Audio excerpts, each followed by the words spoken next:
இயேசுவே ஆண்டவர் திருச்சபைக்கு வந்ததற்கு ஒரு முகாந்திரம் இல்லையா? நிச்சயமா இருக்கு. இது என் ஏசப்பா என்னோட பேசினது. ஏசப்பா என் கொடுத்த சர்ச்சைக்கு நீங்க வரீங்களா? ஒரு முகாந்திரம் இருக்கு, ஒரு நோக்கம் இருக்கு, ஒரு சித்தம், ஒரு திட்டம் இருக்கு. சும்மா ஏசப்பா அழிச்சுட்டு வந்து சும்மா உட்கார வைக்க மாட்டாரு. இங்க வந்து ஆளுக்கு அதிகமா இருக்கணும்னு காசு கொடுத்தோ, ஆட்டோல வர்றதுக்கோ இல்லாட்டி பணத்தை கொடுத்து பெட்ரோல் போட்டு உங்களை கொண்டு வந்து சேர்க்கல. நீங்க சொந்தமா வந்தீங்க இல்லையா? ஒரு முகாந்தரம் உண்டு. என் சபையில நீங்க சேர்வதற்கு ஒரு முகாந்தரம் இருக்கு. இந்த செய்தியை கர்த்தர் உங்களோட பேசுவதற்கு, செய்தியின் மூலமா பேசுவதற்கு ஒரு முகாந்தரம் இருக்கு. இந்த ஜெபத்திற்கு பிறகு, இந்த பிரசங்கத்திற்கு பிறகு உன் வாழ்க்கை முழுமையானதா மாறணும், அர்த்தமுள்ளதா மாறணும்.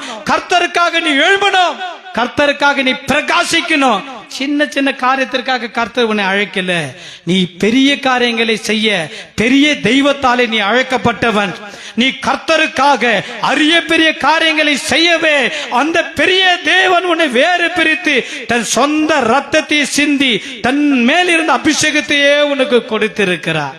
ஏசப்பாவு கிட்ட இன்னும் அபிஷேகம் இருந்ததோ அதே அபிஷேகம் உனக்குள்ள எனக்குள்ள இருக்கு. அப்ப ஏன் நம்ம மூலமா என்ன கிரியை இல்லை? நம்ம அறியல, நம்ம புரிஞ்சிக்கல. நம்ம மாத்திர அறிஞ்சிக்கிறேன்னா எது தகுதி, எது தகுதி இல்லை, நான் என்ன செய்யணும், என்ன செய்யக்கூடாது, நான் எப்படி வாழணும், வாழக்கூடாது, இந்த அபிஷேகத்தை நான் எப்படி பயன்படுத்தணும், பயன்படுத்த கூடாதுன்னு நான் தெரிஞ்சுக்கணும்னா நான் சாத்தானை ஜெயிச்சிருவேன். நான் தெரிஞ்சுக்கினேன். அது வரைக்கும் பிசாசு ஓட்டுனா ரொம்ப பாடுபடுவேன், தூக்கம் இல்லாத கஷ்டப்படுவேன், மிகவும் பலவீனம் அடைவேன். தூக்கத்தில் பேய் ஓட்டும் போது இந்த வசனத்து மூலியமா கர்த்தர் பேசினார்.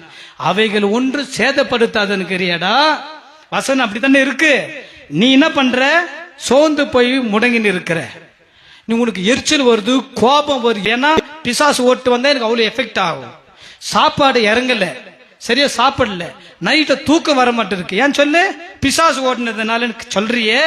பைபிள் அப்படி இருக்கா? பைபிள் அப்படி இருக்கா? கிரியை செய்கிறவர் கர்த்தர், அவர் இயேசு, அவர் வல்லமை நிறைந்தவர், அவர் அபிஷேகம் உள்ளவர், அவர் சொல்லாகும் அவருடைய கட்டளை நிற்கும், அவர் ஜீவன் உள்ள தேவன்.